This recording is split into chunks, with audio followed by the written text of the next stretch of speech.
Bonjour les juristes, Décoder le code du travail vous invite à étudier cet arrêt. C'est un arrêt d'espèce, mais il est intéressant parce qu'il permet de rappeler les règles lorsqu'un licenciement est annulé. Alors en l'espèce, un salarié avait des problèmes de santé et pour autant il est licencié pour faute. Il conteste son licenciement, la Cour annule son licenciement pour discrimination, va considérer ensuite qu'il doit percevoir des indemnités. Et la question qui se posait dans cette affaire, c'était quelles indemnités il doit percevoir, notamment est-ce qu'on prend en compte ou non ce qu'il a touché pendant son chômage. Alors la Cour de cassation va répondre à un rappel des solutions déjà dégagées.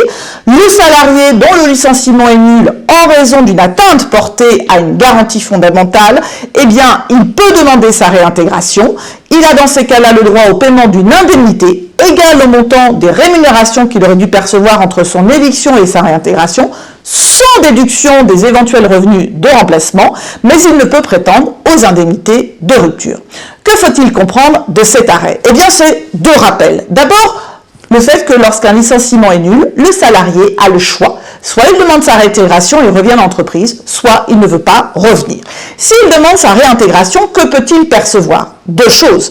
Une indemnité d'éviction, c'est-à-dire les salaires qu'il aurait dû avoir entre son départ et son retour en entreprise, et par ailleurs, il ne peut pas prétendre aux indemnités de rupture, c'est-à-dire les indemnités de licenciement et de préavis. Mais il y a une spécificité dans cette affaire. En effet, il avait été licencié en raison d'une discrimination du fait de son état de santé. Eh bien, quand le licenciement est nul pour violation d'une liberté fondamentale, c'est une indemnité forfaitaire. On ne déduit pas les indemnités qui ont été versées par France Travail.